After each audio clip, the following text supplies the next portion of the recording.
Welcome to Real Judaism with Rabbi Klapper. Unfiltered wisdom for Jewish life. Okay, we are here at the end of Chelek Gimel Perek Hey, the parish to Ata Echad. It took us long enough to get here because there's so much in this Perek, and we're ready today, Be'ez Hashem, to finish up this Perek. The parish of Ata Echad, we're holding by the end of this one paragraph. Menucha Sheleima Sha'ata Roitze Bo. A full Menucha that you want. Hashem, you want us to have a full Menucha.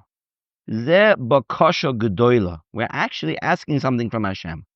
Shenizge b'Shabbos kodesh lemenucha amitit Hashem yisbarach otzabah. We're asking Hashem, please give us a full Menucha that you want. We say in Shemona Esrei, in other points, in all three Shemona Esreis, we say, Ritzei b'Menuchaseinu. Hashem, please take our Menucha and as a korban, right? We say, Ritzei Hashem Elokeinu ba'amechu Yisrael tfilasam. The bracha of Ritzei is we asking Hashem, please accept our tfilas, accept our korbanos. So we're saying, Hashem, accept our Menucha. Our Menucha is an avodah. We want you to want our Menucha. Below rak Menucha b'muvan ha'ilami la'agur koichos l'hamshich ha'chaim. Not just that we could have some energy so we can keep going, we can keep living. That's not a shleima. Shleima is hainu bitul gamur muchlak shel tlois ha'odom b'hishtadlus hatzviyas v'olam. It means I am totally disconnected from anything to do with physical work in this world. The natural order of the world. I'm totally disconnected. Liot kulanu chesuyim b'tzilu b'kedusha so yisbarach. I have no connection at all to this world. I am totally in the shade of the Ribbono Shel Olam. Shezeh ratzon Hashem. That's what Hashem wants. Hashem wants us just to be bottled to Him. That's really what made Moshe Rabbeinu so great. Moshe Rabbeinu was an Eved Hashem. Moshe Avdi. Why? Because he was totally bottled to Hashem, and that's what it means. He was an Ono Mikol Adam. Ono Mikol Adam means Mi Ani. That's what Moshe Rabbeinu said to Korach about himself and Aaron. Ma Anu. Who are we? You're fighting against us? We're nobodies. I'm just a servant of Hashem. Whatever Hashem wants. So, like we discussed in the past, when HaKadosh Baruch Hu comes into the world on Shabbos, there is nothing else. There's nothing else. We don't make noise. We're quiet. The more quiet we are, the more the piercing of Hashem can be. The more that we can see Hashem, feel Hashem, experience what it means that the Shekhinah should be here by disconnecting from the physical world. That's what it means. A Menucha Sheleima. Totally at peace. Totally bottled. To what? To who? To Hashem. That's what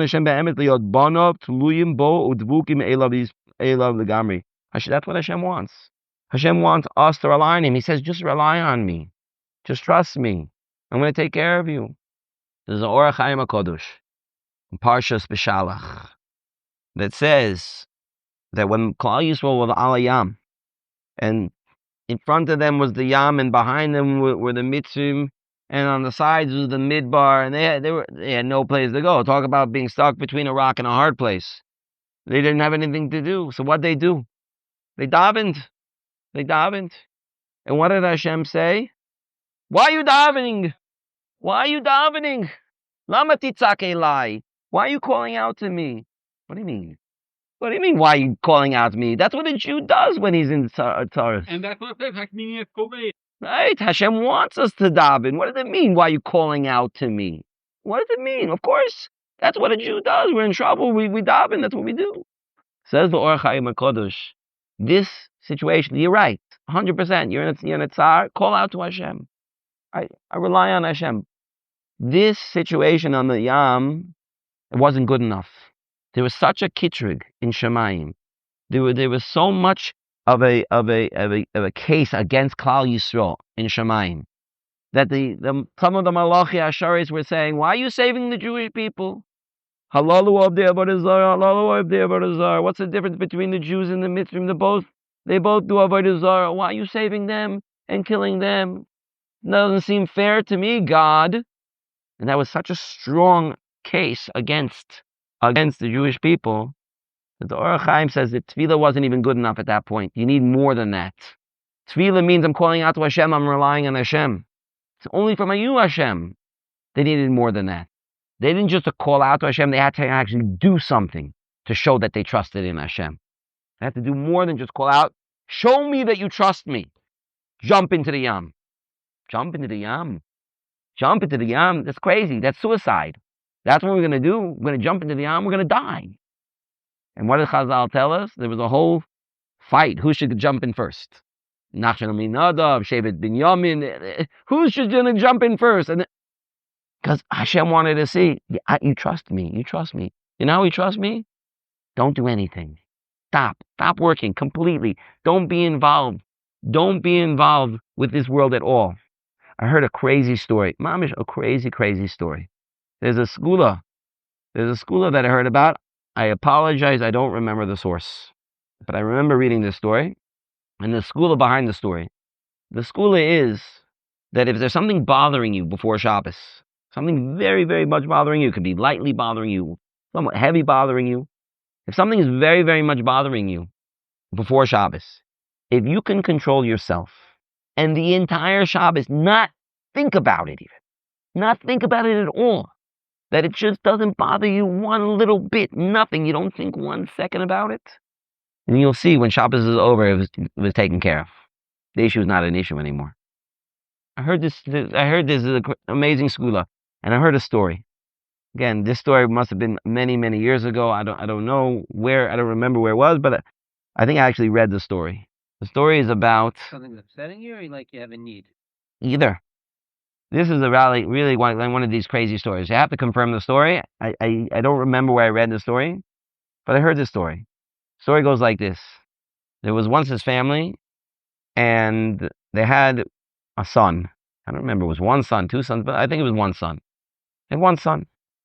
And the son came back home, and he wasn't feeling well, Erev Shabbos, and he laid down in his bed, and he died.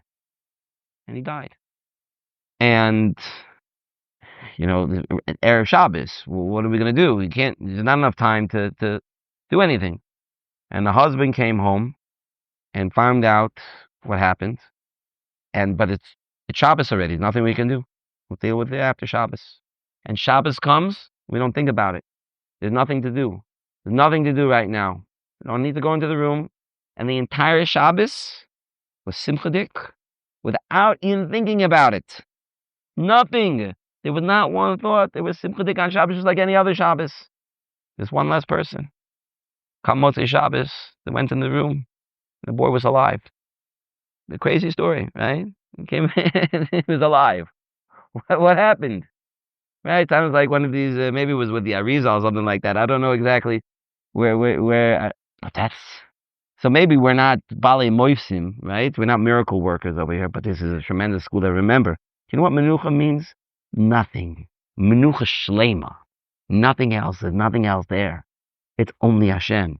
And that's what Hashem wants. Hashem wants us to be totally reliant on Him. There is nothing else. I don't think about my business. I don't think about what I need to do after Shabbos because I have an appointment with this, and I have to prepare for this simcha, and I have to prepare for that. Nothing. It's extraordinarily challenging, especially if there's something that's really, really bothering you. We have to do our best to take it out of our minds. That's an avodah. That's not an easy thing to do. It's not. Something is in your head, it's bothering you, all of a sudden just to say, stop thinking about it. Is that such an easy thing to do? Just stop thinking about it? So Hashem says, Menucha, stop everything else. Rely on me. That's it.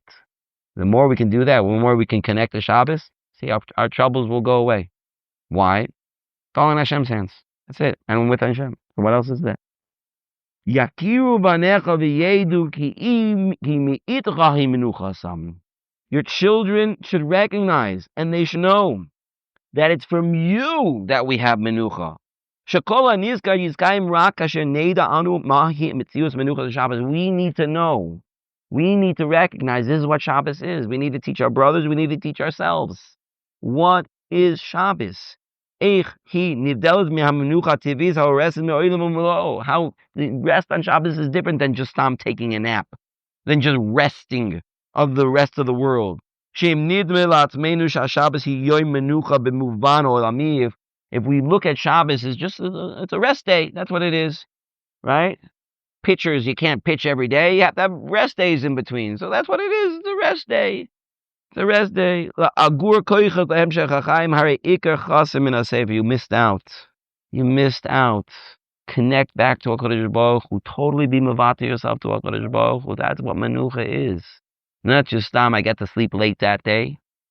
Use the Menucha the right way. And finally, Va'al Menucha Sam Yakdishu Et Shemecha.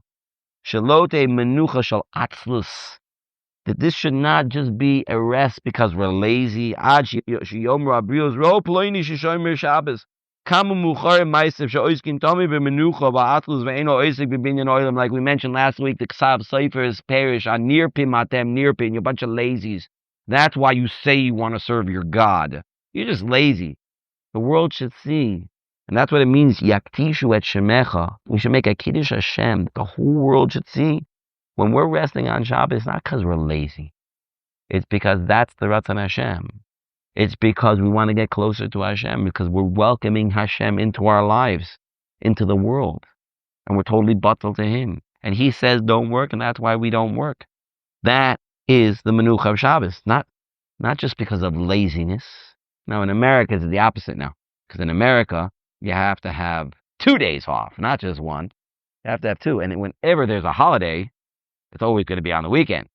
This way you get a 3-day weekend, right? Friday, so if they get Friday, or they give Monday. This way you have a long weekend, because Americans are very into their holiday. Not only that's their vacations, but that's the exact opposite. It's not that they want 2 days of Shabbos. They don't want 2 days of Shabbos. They want 2 days of indulgence into the decadence of the physicality, of the materialism of this world. That's what they want.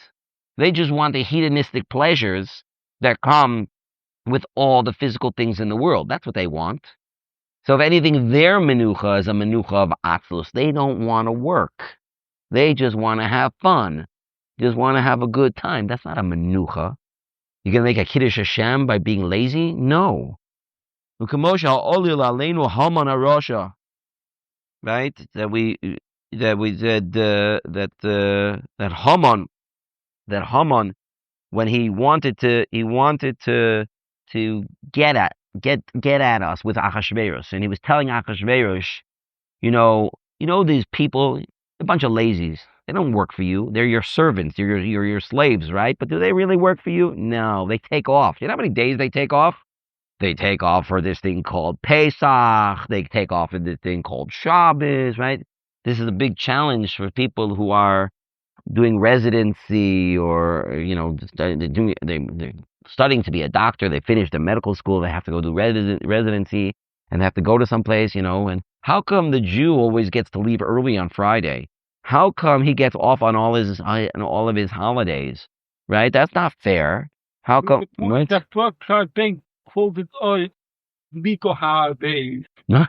Right. So the point is that's exactly what Haman was trying to do. Haman was trying to say, he's trying to put the Jewish people down in front of Achashverosh. It'll be easy to step on them, much easier if they're wasting your money. They live off the government, parasites. They live off the government. They don't do any work, and you see they take off this day. They leave it early on that day. Oh, we're gonna get them. They're shirking their responsibilities. With excuses. We can't work today. We have to leave early, sundown. Something about that. That's how the Goyish world, the Gentile world, looks at the Jewish people. Then we're not doing our menucha properly.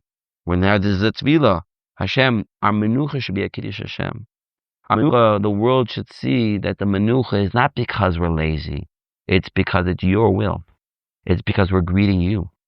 That's why we're doing this. And the whole world should see that. And that will ultimately be a tremendous Kiddush Hashem. That will the whole world truly experience Shabbos once Mashiach comes? I don't know. But I find it hard to believe. Because Shabbos, like we said, is only for Klal Yisrael. But what will perhaps happen is that the world will recognize that Klal Yisrael are the chosen people. And that we are connected to Hashem much, much more than they are, and that by us doing this, it will make a Kiddush Hashem. We will make a Kiddush Hashem because the world will see we are resting, not because we're lazy, because that's what Hashem wants from us. The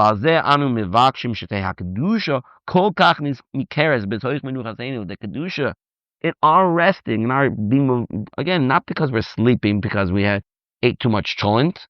It's because it's that we're resting from all the physical things of this world, resting from doing malacha, resting from doing work in order to make money. That's where the Kiddush Hashem is. Shekulam yakiru, everyone should agree, should recognize. She'ein zu menucha regila. This is not your regular rest, just to have a little bit more energy in order to go to the beach later. Ela menucha shel kedusha v'yitkadesh al yidei kain shem shamayim. Through this menucha, people will recognize the Ribono Shel Olam and will bring to Kiddush Hashem. We have a little bit more time over here. A little bit shorter. So I want to start the next parak Vav, Tefillin. It's very interesting that Tefillin is even a parak here in the Sefer, because Tefillin you don't wear on Shabbos, right? Confirm tablet code probably here. Why the person who nobody puts on what is this a joke? Is that I don't know why. He overdosed? He over-oaths. Cute. The mice, Tefillin is an oath. So Meir picked up on that point that Tefillin is an oath. Shabbos is an oath, which is one of the reasons why we don't wear Tefillin on Shabbos, because we have the oath of Shabbos. So here, there obviously is some kind of connection between the ideas involved in Tefillin and the ideas involved in Shabbos. So that's what he's going to be discussing over here. It's a short parak. We'll get started with it today. We'll take the first little bit to start to discuss some of the similarities. But first thing we need to do is understand what is Tefillin. Why is Tefillin different than every other mitzvah in the Torah? That it's an ois. It's different. Now the truth of the matter is every mitzvah in the Torah has something unique about it. Every single mitzvah has a certain uniqueness of it. There's no regular mitzvahs in the Torah. There's no such thing as a regular mitzvah. Every mitzvah has its uniqueness to it. But when we're talking about the specialness of Tefillin, Tefillin is different than even the mitzvahs that are similar to it. We're going to see in a second why it's different than the mitzvah of tzitzis. Tefillin and tzitzis are very much related because they both relate to something that you wear on your body. Right? There aren't very, very many mitzvahs that a person wears on their body, clothing that they wear. Maybe the Kohanim have to wear the big dekuna, the Kohen Gadol have to wear his begadim. But besides for that, what other mitzvahs a person has to wear, has to be dressed? You're dressed in a mitzvah. Tzitzis, talis gadol, talis cotton, and tefillin. And obviously, from a woman's perspective, dressing tsanua is probably one of the biggest chusim that she could have. I remember our Rebbe told us about a certain maisa with a dibuk, different maisa than the last one that I brought, different maisa. Maybe it was the same maisa actually, but a different aspect of that maisa. That they asked the dibuk, why did you go into this girl? And he said, because she was the closest one there. And they said, no, there wasn't. She wasn't the closest one there. There was a man closer. Why didn't you go into him? Said, I couldn't go into him. Why not? Because he was wearing tzitzis. I couldn't go in because he was wearing tzitzis. So my Rebbe always said, pashtus is, you don't know for sure, but pashtus is the girl wasn't dressed so super tsanua. Because if she would have been dressed tsanua, he wouldn't have been able to go into her either. So tznius is also a tremendous, tremendous mitzvah of a labush, of how we dress. But anyway, we're talking about tefillin today. Shabbos kodesh lavzman tefillini. Shabbos is not the time for tefillin. Even Chol HaMoed, here in Eretz Yisrael, really people don't put on tefillin during Chol HaMoed. But certainly we don't wear tefillin on Shabbos. Certainly we don't wear tefillin on Shabbos. Right? We don't want to over ois. Right? So we don't have both. Nimthu oimrim she Shabbos kodesh hi atzma havi tefillin. Shabbos has this replacement of tefillin. Shabbos is replacing tefillin, which means you're getting what tefillin gives you through Shabbos. That's true, then we can understand whatever you're getting out of tefillin, the hezber al kedusha Shabbos also shows that what something that you're getting out of Shabbos. So let's understand what tefillin is in order to know what else we're getting out of Shabbos. Hine mohus mitzvahs kshiras tefillin kepshuto hi chibur. Tefillin means tying yourself. Likshor ulechaber uladek et amunas Yisrael lemoach ulelev. We are tying emunah to our minds and to our hearts. Tefillin shel rosh lemoach, tefillin shel yad lelev.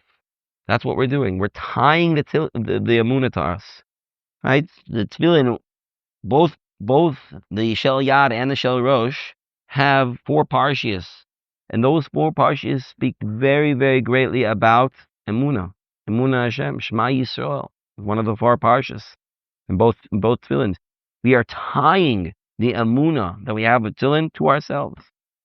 Kine bepetach aliyahu ha'mutzvas b'sidurim, the sefer that's brought down in some sidurim, shehu mehakdomas tikunei hazoyar, which comes from the Zoyar. Muvur sham b'pratos al pi sitrei Torah. He's going to bring down a little bit here of Kabbalah over here, but we're not going to go through exactly every piece of Kabbalah. But let's see what he says. It explains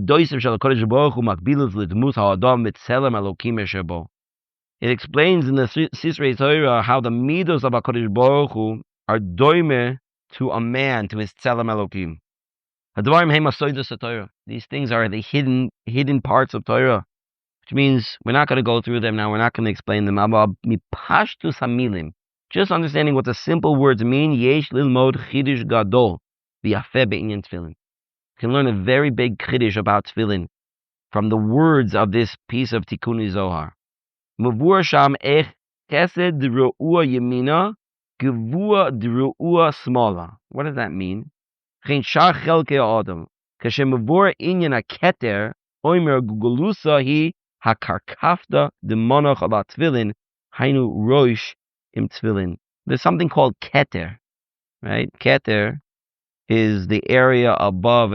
People who know from Sukkot, so we have the Shiva Royim, that each one represents something different. Chesed, Gvura, Tiferes, Netzach. We know that from also people who say the Tefillah at the end of after Sefiras HaOmer, that these are Kabbalistic terms which represents the Obos and the ones who were the founders of Klal Yisrael.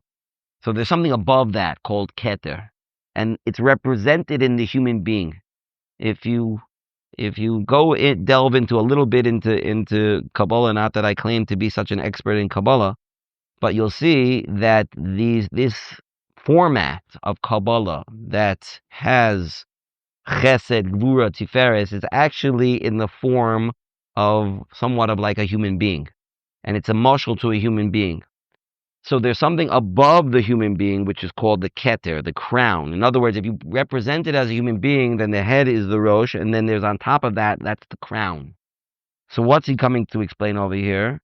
So the definition of that crown in Kabbalistic terms is compared to a head with tefillin on it, which means if we're looking at the format of Kabbalah as it's represented by a human body, what you would see is a body or a head wearing tefillin on the head. That's what you would see. Why is that important? It's important because you see what the real tzura, what the real form of a human being is. We can learn from this piece in Tikkun Zohar that what is the way a human being is, a real human being. Real, because a real human being is a Jew. That's the Tzelem Elokim. We are the Tzelem Elokim. A real Tzelem Elokim is wearing tefillin. That's part of his demus, part of his tzura, part of who he is. Mavur shekasher adam meniach tefillin. I'm in the third to last line of this big paragraph on that kul vav. Mavur shekasher adam meniach tefillin havizeh hashlomus tzuras ha'adam. You're not a full human being. You're not a full person unless you're wearing tefillin. Obviously, ladies are different. Ladies don't wear tefillin.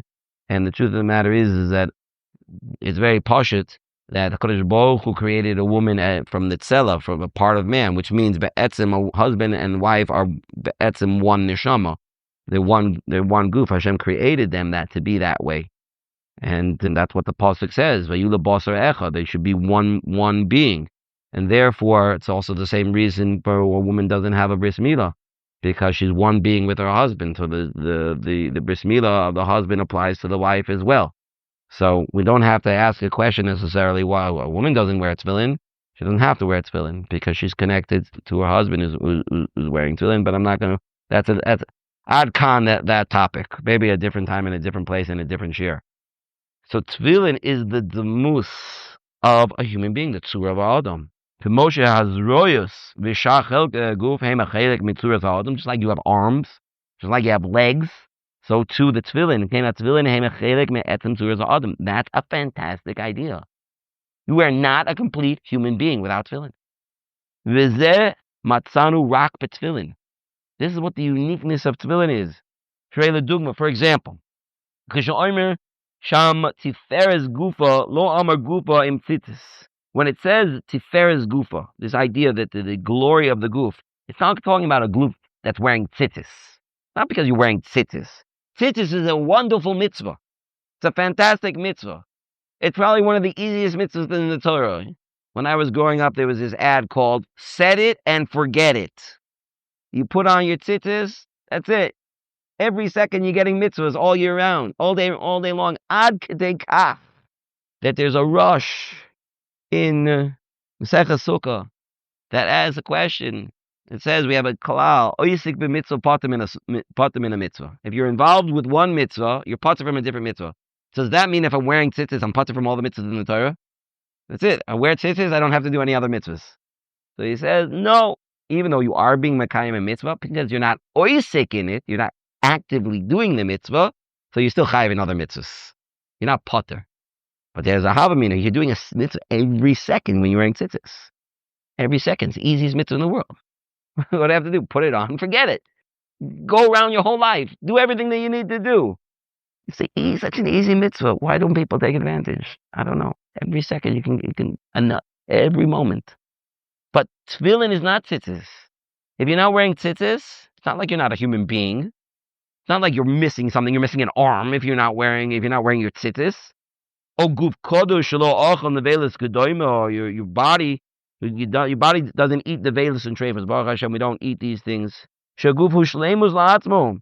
Yes, it's true. If we eat not kosher things, it's going to poison our goof spiritually. But you still have a goof. It's not like you don't have a goof. If you don't have a body because I ate something also to eat. No, you still have a goof. All the mitzvahs that we do are additions to our body. They're what our body does. About tefillin, the tefillin is who you are. It's like you're missing your head. If you don't have tefillin, it's like you're missing your head. She'ein lo tzuras adam aklal. The Gemara at the end of Chagiga says that a poshei Yisrael begufan is not going to have a chelik in olam haba or something like that, or he's going to have a bad gehenim. Who's it talking about? Who's a poshei Yisrael begufan? Somebody who's never put on tefillin. It's a poshei Yisrael begufan. What do the words mean? He's negligent in his goof. He's missing part of his body. That's what it means. He's missing part of his body. V'adavar, move on. We're just going to get up to base when we'll finish over here. I know we went a little bit long, but I just want to finish up this inyan. V'adavar, move on ma'oid. This is very understandable. Shema Yisrael aksuva b'tefillin. When it says Shema Yisrael in the tefillin, he etzem nishamas ha'adam, that is part of your soul. Their amuna is part of us. It's part of who we are. Adam bli amuna eino kibal mum levad. It's not like you're missing something. Not like you're a baal mum, you have something wrong with you. Ela eino adam kal, you're not a human being if you don't have amuna. When we put on a tefillin, it's tying that amuna to us. We are taking that amuna and making it part of our goof. And now we can see an amazing this connection between tefillin and Shabbos. Just like somebody who is mechal Shabbos, he's like a goy. He's a din goy with regards to stam yenam. He's like a goy. Kain b'li tefillin habezeh below rosh. You are lacking in your humanness. Not only you might be not a Jew, you're not a human being if you don't have tefillin, because that is what the tzura of a tzelem Elokim is. That's the ois of tefillin. So we see that the similarity between Shabbos and tefillin. But Be'ezras Hashem, we're going to see much deeper Be'ezras Hashem next week. Hopefully, we'll be able to finish maybe we'll come close next to finishing this next shkos.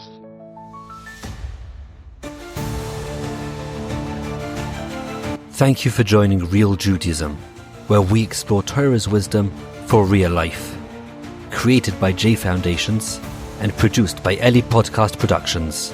Find more episodes at realjudaism.org and subscribe wherever you listen to podcasts.